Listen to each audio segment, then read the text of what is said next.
So ratios, comparing two numbers using division. So that means we're going to write them as fractions, basically. But rest assured, we're not doing a whole lot of fraction work in here today. Doing a lot of regular equation stuff, but not so much with fractions. We're going to start as fractions. That's the only difference, really, that today we'll start with fractions. So ratios is the comparison of two numbers. Proportions,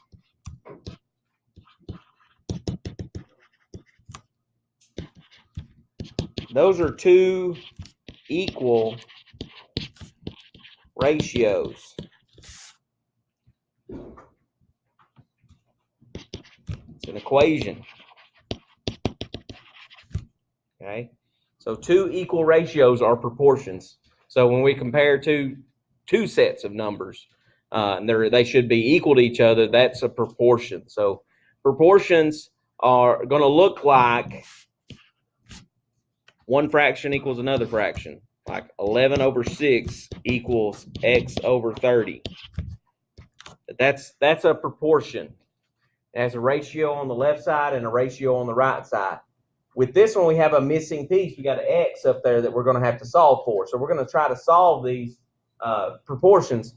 Does anybody remember how to solve proportions? That's what's going to happen, yes.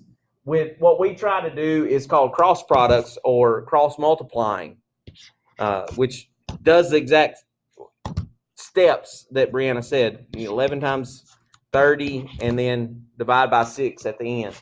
I want to see the actual cross multiplying that happens, because as the problems get more complex, more things happen. You've got more steps. So I'd like to see that step in between where 6 times x is 6x and 11 times 30 be 330. Is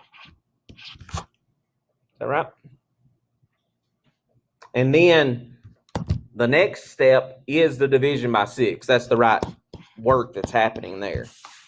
Okay, so, and then simplify that. 6 goes into 330. Let's see, that goes 5 times with 3 left over, and that goes 5. So 55. 11 over 6 would be equal to 55 over 30 is what we're saying the proportion is out of that. So cross multiplying, and then it's back to solving a regular equation out of that. Tybreed, please put your phone away and take your earbuds out of your ears. Thank you. All right.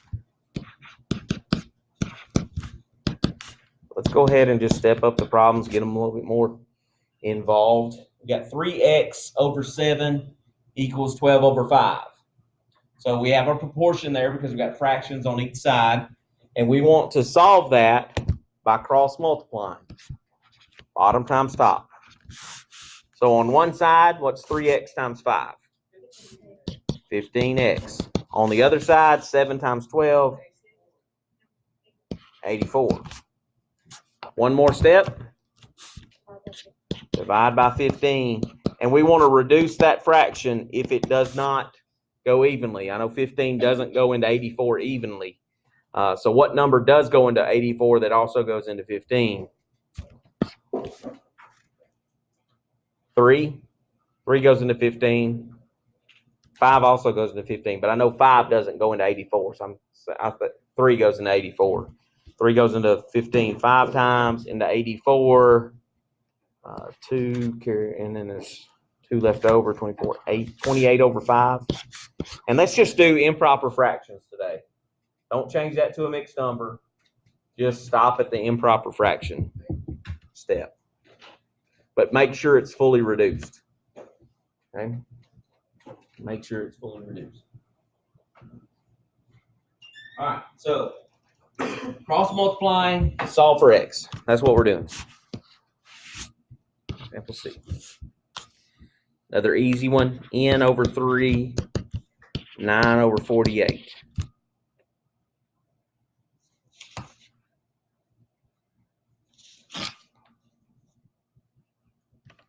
Cross multiply. 48n, 27. It doesn't matter which side you put the 48n on and the 27 on. I generally always just put the variable stuff on the left. We're going to get to some where going to have variables on both sides, but I generally always put the one with the variable on the left, just because that's the normal way you've seen it. But it doesn't matter. What's the next step? Divide by 48. And let's reduce that fraction. 27 and 48, both divisible by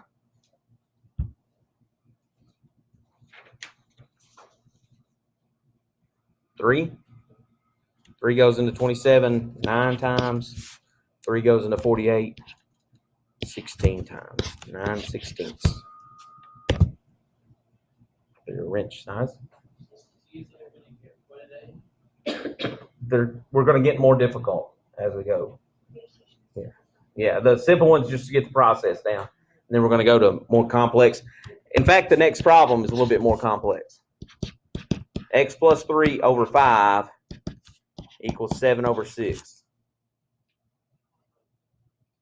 So we're going to cross multiply. It's a proportion still. You got a fraction on each side. When you have a fraction on each side, that allows you to do the cross multiplying, which keeps you from having to deal with fractions as much as you're solving. So if I multiply 5 times 7, that's going to give me 35. But I multiply 6 times x plus 3. I'm going to write an extra step here so we see what's happening there. That it's 6 times that entire numerator. So what property is this? Distributive property. I'm not saying you have to write this step. I'm just saying, okay, notes, I'm putting this step in here so we know that that's what's happening. I would most likely see you doing this as your second step. 6x plus 18. And then solving that equation.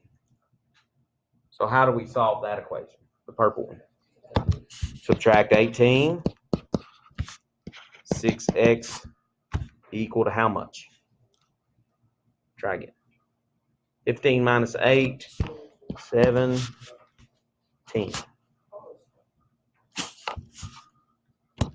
And then divide by 6 is the last step.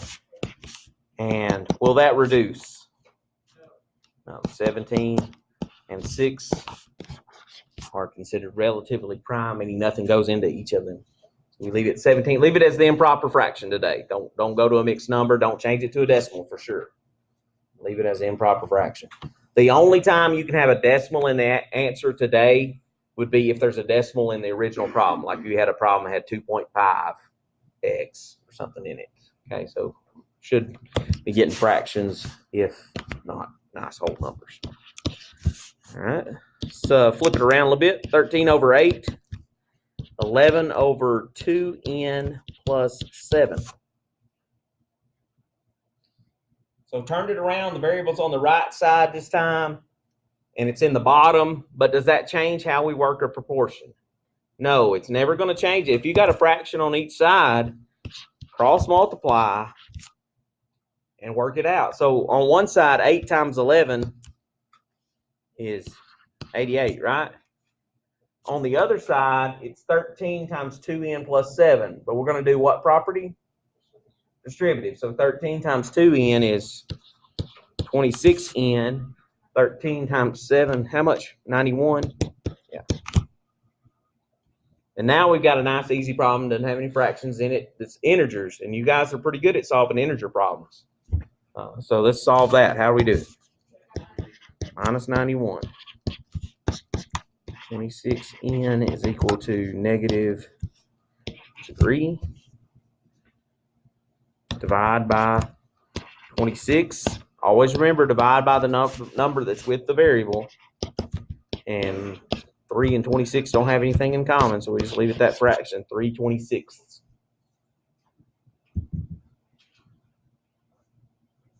Okay. Not too bad. Pretty easy. Go right beside that, do another one. Let's do 15 over 7. 8 over 5x minus 4.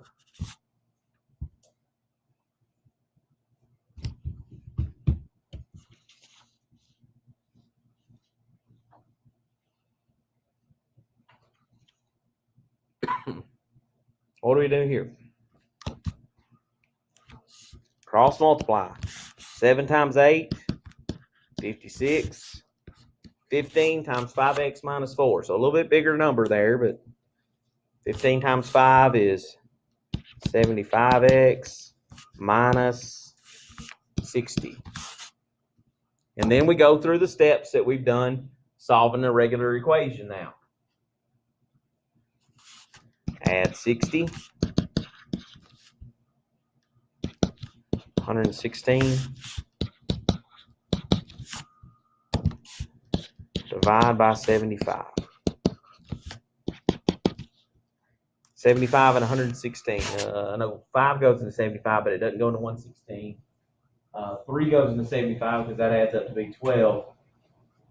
7, 8. That doesn't go. It's not divisible by 3. What else? 25 definitely doesn't do that. I don't think it reduces. It's 116 over 75. Nice improper fraction is an answer there. And that's quite okay. All right.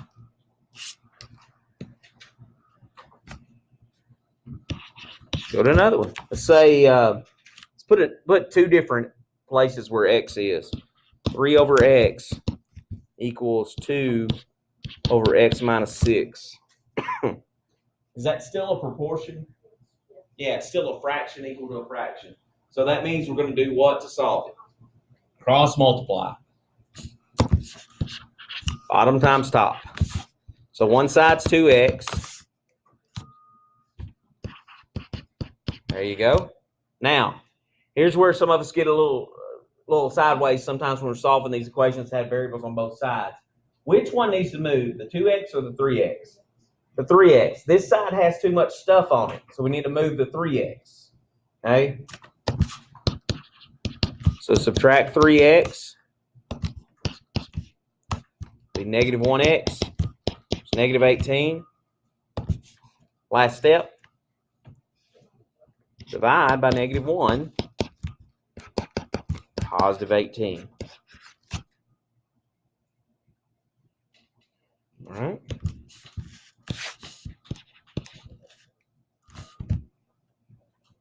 Two m over 5 plus 3m minus 6 over 4.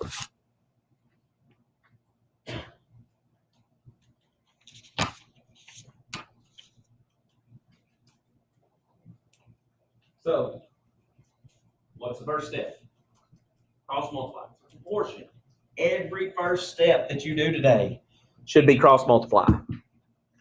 So like we're going to use our textbook today instead of handouts.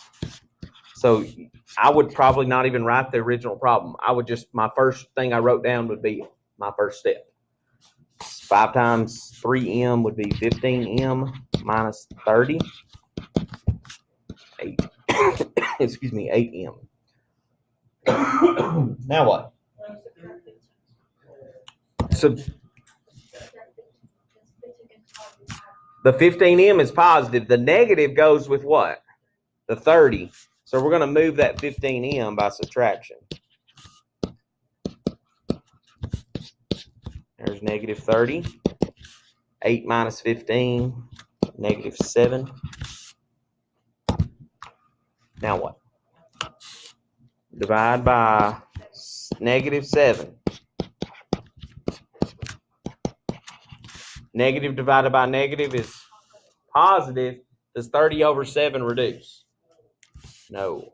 30 and 7 are not divisible by anything. But it does make a positive answer there. The negatives would cancel each other out. That's what happens there. Really, same process over and over. Let's do one more of these proportions here. I don't know, that ain't example J, is it? Oh, that's the wrong letter. I. Example I. Let's put one where we got x minus 5 equals, over 2x plus 3 equals 5 over 4. The x's are on the same side.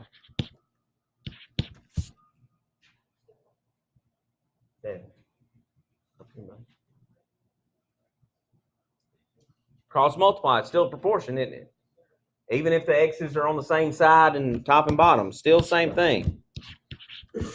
We just have distributive property twice on this one. Not too bad. So 4 times x minus 5 be 4x minus 20. 5 times 2x is 10x plus 15. So this one's a little bit more difficult because you got more stuff in the problem. But what are we trying to get together? The x's and then the regular numbers on the other side. So we got to make a choice. Which one do we move first? The 20 is a good option. I like moving it to the right by doing what operation? Addition. So if I add 20 to 15, that's pretty easy to do. 35. Then I'd have to move the 10x by subtraction to get the x's on the other side. Okay.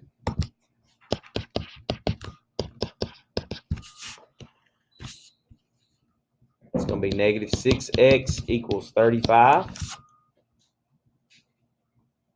Last step. My negative 6.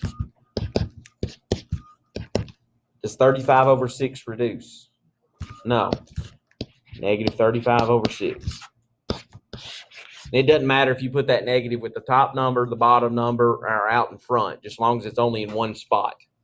You're good with that. Okay. So solving the proportions that are already set up, not anything different. It's cross multiply every time, then it's a regular equation from there. Let's put an application of our proportion stuff in here. Let's talk about map scales. And this is not something you guys have had to do. You've grown up in a world with Google Maps and MapQuest and all that stuff, and it'll calculate the mileage and all that for you. But blueprints, map scales, blueprint scales, those are things that you might need to know how to read a scale and convert measurements to. Okay, so when you're looking at a map scale or a blueprint scale, down in the bottom right-hand corner usually is where it's at. Sometimes it's in a different spot wherever they put it on the map or the blueprint that you have. They'll have a scale, and if the scale is 1/2 inch equals 3 feet, how long is a wall that measures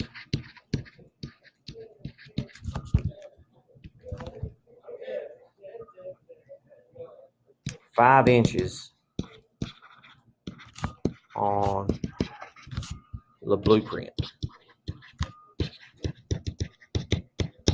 So example J here. So it's kind of like a word problem type situation, but it's a very practical thing that you're doing. If you take construction core back here with Mr. Teague or Coach Johnson, you got some stuff going on there, or you might have to read a blueprint and build something out of it. If that's the scale, and that may be a common scale, may not be. I'm not up on my blueprints, and depends on the size of the building, what they set the scale at to fit it on there. When you set this up, you can work it like a proportion. It's easily done because you can set one side to be the scale, or you set your scale up as a proportion. So we have 1/2 over 3. Where does the 1/2 come from? The blueprint or the real wall? Blueprint. You got blueprint and real life in that, how we've set that up. It doesn't matter which way you put it. If you put the real life on top, blueprint on the bottom, that's fine. But you got to set that scale like that. On the other side, that's where you set your fraction for what you want to know. What part do we want to know? The blueprint or the real? The real. Where's the real at over here? It's in the bottom. So X is in the bottom. On the top, it's 5 inches, right? It's a proportion. Cross multiply. 1/2 X is 15. How do we get X by itself? Divide by 1/2 or multiply by 2 is the same thing. How long is that wall? 30 what?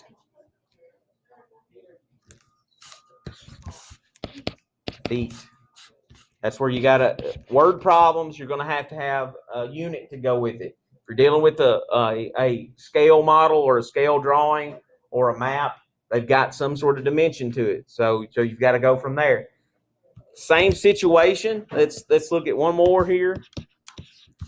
Let's say we had if a scale on a map is 1 inch equals 20 miles.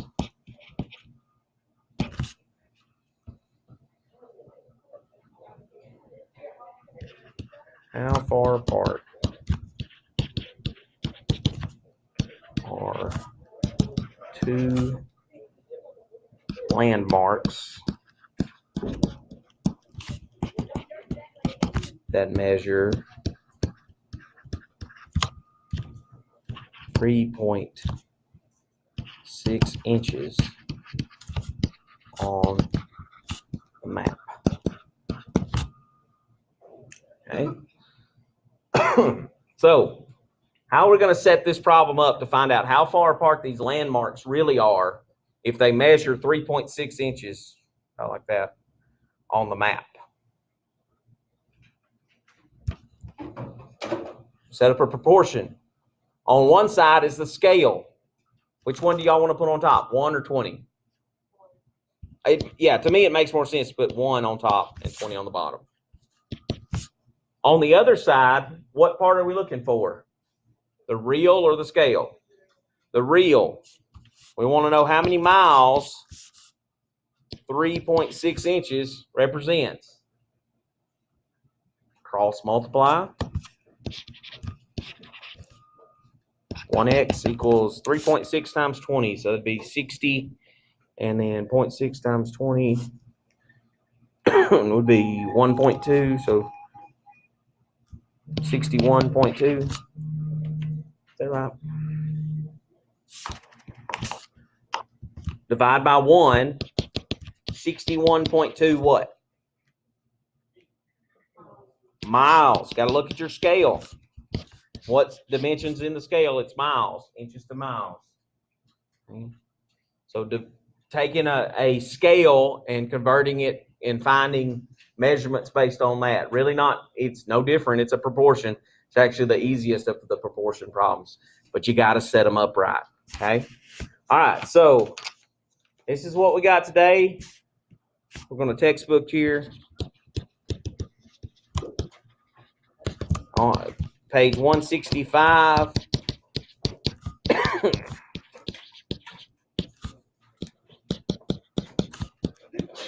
Bless you.